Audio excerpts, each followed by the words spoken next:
दोस्तों, क्या आप लोग जानते हैं कि अभी तक हम इंसानों ने हमारे अर्थ पर मौजूद ओशंस का केवल 5% हिस्सा ही एक्सप्लोर किया है और इतने ही हिस्से में हमें ना जाने कितने सारे सी एनिमल्स और अंडर वाटर थिंग्स मिली हैं जो कि काफी मिस्टीरियस हैं। तो चलिए जानते हैं समुद्र के अंदर से मिली इन्हीं रहस्यमय खोजों के बारे में हमारी इस वीडियो के जरिए। Number 10, the sunken spaceship. दोस्तों, बाल्टिक सी जो कि अपने रहस्यमय होने के लिए जाना जाता है, वहां पर साइंटिस्ट ने कुछ ऐसा देखा है जिसे देखने के बाद वो हक्के बक्के रह गए। दरअसल इस डिस्कवरी को एक मरीन एक्सप्लोरर ने स्वीडन और फिनलैंड के बीच मौजूद सी के बॉटम में किया है, जिसके बारे में कई सारी थियरीज भी मौजूद हैं। कई लोगों का कहना है कि ये ऑब्जेक्ट एक एलियन स्पेसशिप है, तो कई लेजेंड्स का कहना है कि ये कोई अंडर वाटर नाजी बंकर हो सकता है। पर वहीं कई हिस्टोरियंस तो ये भी मानते हैं कि ये लॉस्ट सिटी ऑफ एटलांटिस भी हो सकती है, लेकिन एक्सपर्ट्स का इस पर सोचना है कि ये केवल एक चट्टान का टुकड़ा है।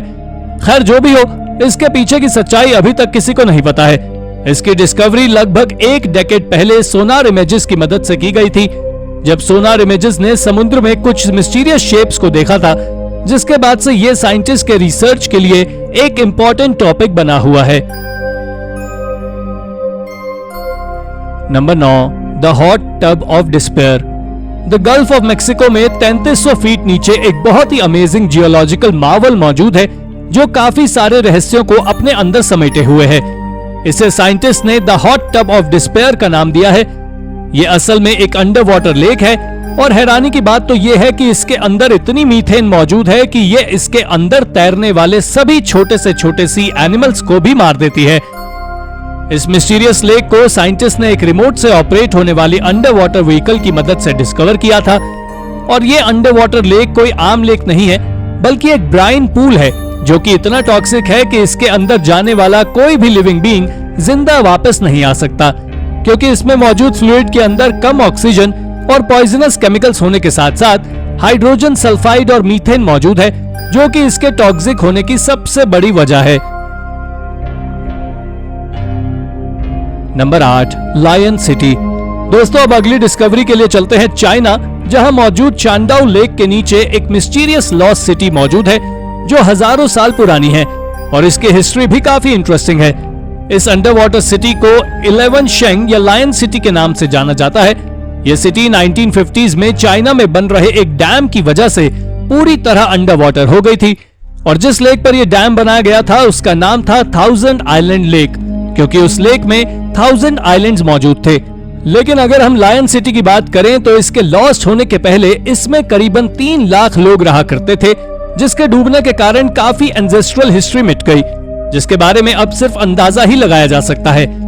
वैसे हिस्टोरियंस का मानना है कि लायन सिटी को 621 एडी में टांग डायनेस्टी के लोगों ने बनाया था, जिसमें 265 आर्क्स, कई सारे टेम्पल्स और हजारों घर भी शामिल थे और यहाँ पर कोल्ड वाटर होने की वजह से ये पूरी सिटी आप आज भी देख सकते हैं। Number 7, the oasis of ravenous sharks. इसके बाद अब हम बात करते हैं इंडियन ओशन में मौजूद एक ऐसी जगह के बारे में जो किसी को भी हैरान कर सकती है। इसके लिए हमें इंडियन ओशन के सरफेस से करीब 500 मीटर नीचे जाना होगा, जहां पर डीप सी डाइवर्स ने एक अननोन इकोसिस्टम को डिस्कवर किया और ये इकोसिस्टम बिल्कुल भी नॉर्मल नहीं है, बल्कि ये बहुत ही डेंजरस प्लेस में से एक है, क्योंकि यहाँ पर बहुत सारी भूखी शार्क्स रहती हैं और इस जगह को रिसर्चर्स ने द ट्रैपिंग जोन नाम दिया है। आपको बता दें कि समुद्र के इस एरिया में बहुत छोटे क्रीचर्स रहते हैं जिनको माइक्रोनेक्टॉन कहते हैं, जो कि यहाँ पर रहने वाले 6 gill sharks, tiger sharks, gulper sharks, silky sharks और बहुत सी शार्क्स को अट्रैक्ट करते हैं। इसी वजह से इस जगह को काफी डेंजरस भी माना जाता है।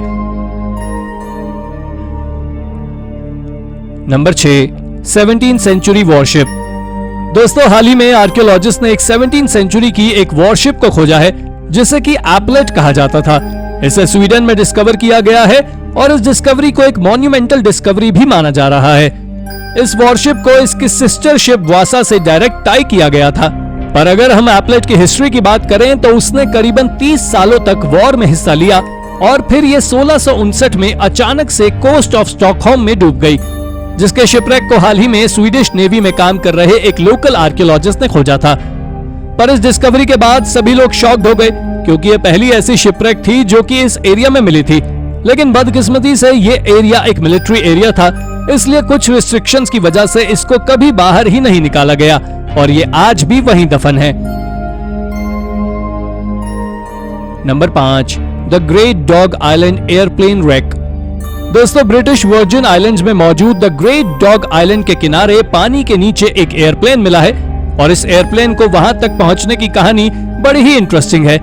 यह कहानी शुरू होती है 1993 में, जब एयरप्लेन टोरटोला से 27 पैसेंजर्स के साथ टेक ऑफ करने के लिए स्केड्यूल था, लेकिन ऐसा कभी हुआ ही नहीं, क्योंकि जब उसने टेक ऑफ करना शुरू किया तो बहुत तेज बारिश होने लगी, जिसकी वजह से प्लेन रनवे के एंड से 200 फीट दूर जाकर सीधा समुद्र में जाके डूब गया। लेकिन किस्मत बढ़िया होने के कारण जो भी लोग प्लेन में थे उन सभी को बचा लिया गया।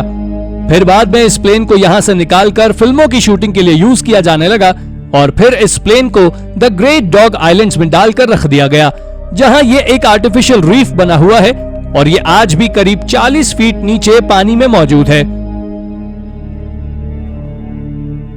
Number 4, treasure from the Titanic. दोस्तों, टाइटैनिक के बारे में आप भी बखूबी जानते होंगे, जिससे मिला पूरा ट्रेजर अटलांटिक ओशन में से निकाल लिया गया है, जिसमें टाइटैनिक का रैकेज भी शामिल है। आपको बता दें कि डाइवर्स ने जितनी भी टाइटैनिक से जुड़ी हुई चीजों को समंदर से निकाला है वो किसी ट्रेजर से कम नहीं है, क्योंकि उनकी कीमत बहुत ज्यादा होती है, जिसका अंदाजा आप इस बात से लगा सकते हैं कि साल 1977 में टाइटैनिक से मिले एक डॉल के हेड को करीब $7,900 में बेचा गया था। साथ ही टाइटैनिक में मौजूद लाइफ जैकेट को एक फार्मर ने शोरलाइन ऑफ नोवा, स्कॉटिया में 1912 में डिस्कवर किया था, लेकिन ये जैकेट अनयूज थी। इसका मतलब है कि इसे किसी भी सर्वाइवर ने इस्तेमाल नहीं किया था, पर इसके बावजूद भी इसे $68,000 में बेचा गया था। और तो और जब टाइटैनिक डूबने वाला था तो सारे लोग घबरा गए थे और सब शिप का सामान समुद्र में फेंकने लगे ताकि शिप डूबने से बच जाए, लेकिन ऐसा हुआ नहीं और इसी वजह से आज तक हमें टाइटैनिक से जुड़ी हुई चीजें मिलती रहती हैं। Number 3, medieval shipwreck. यूके में मौजूद बॉर्नमाउथ यूनिवर्सिटी ने इंग्लिश वाटर्स में मिडिएवल शिपरेक को डिस्कवर किया है और रिसर्चर्स ने इस वेसल को क्लिंकर शिप का नाम दिया है, जिसे overlapping planks of would say बनाया गया था, जिसका मेन काम कार्गो को एक जगह से दूसरी जगह ले जाना था और इसमें मेन कार्गो रॉ स्टोन्स का उपयोग हुआ करता था और अर्ली मिडिएवल डेज में हर्बेक मार्बल स्लैब्स का बहुत इस्तेमाल होता था। साथ ही इन स्लैब्स को आयरलैंड से यूरोप के मेनलैंड तक इसी तरह की शिप से कंस्ट्रक्शन के लिए लाया जाता था।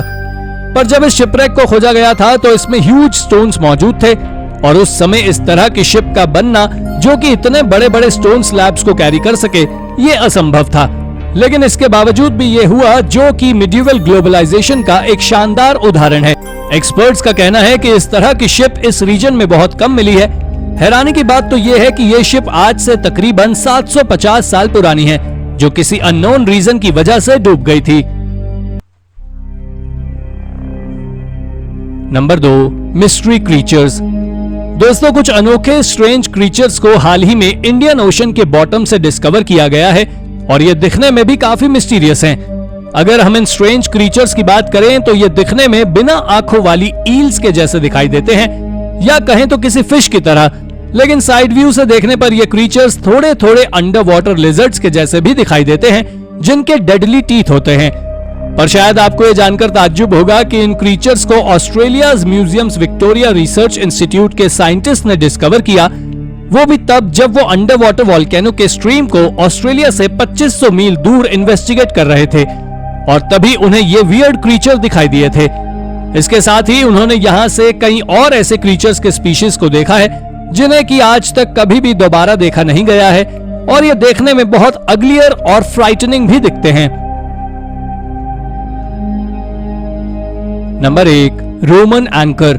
इंग्लैंड के कोस्ट पर मैरीटाइम आर्कियोलॉजिस्ट ने एक रेयर रोमन एंकर को ओशन के बॉटम में डिस्कवर किया है, जिसके बारे में कई एक्सपर्ट्स का कहना है कि ये एक ऐसी रोमन नेवी शिप से बिलोंग करता था जिसने आज से 2000 साल पहले हुए ब्रिटिश इन्वेजन का हिस्सा लिया था। आपकी जानकारी के लिए बता दूं कि इस एनॉर्मस एंकर का वजन 100 किलोग्राम है और इसकी हाइट करीब 7 फीट है, जो कि रिसर्चर्स को एक सर्वे वर्क के दौरान मिला था। यह डिस्कवरी क्यों इंपॉर्टेंट है, इसकी वजह हमें ब्रैंडन मेजन ने बताई, जो कि मैरीटाइम आर्कियोलॉजी लिमिटेड से बिलोंग करते हैं उन्होंने बताया कि बस ऐसे 3 प्री वाइकिंग एंकर ही नॉर्दर्न यूरोपियन वाटर से मिले हैं और ये शायद 3 ही थे। हालांकि कई एक्सपर्ट्स का मानना है कि ये एंकर एक ट्रेडिंग वेसल क्लासेस ब्रिटानिका में यूज किए जाते थे। तो दोस्तों, ये थी हमारी आज की वीडियो। अगर आपको हमारी ये वीडियो पसंद आई हो तो इसे लाइक करें और हाँ, चैनल को सब्सक्राइब करना बिल्कुल ना भूलें। धन्यवाद।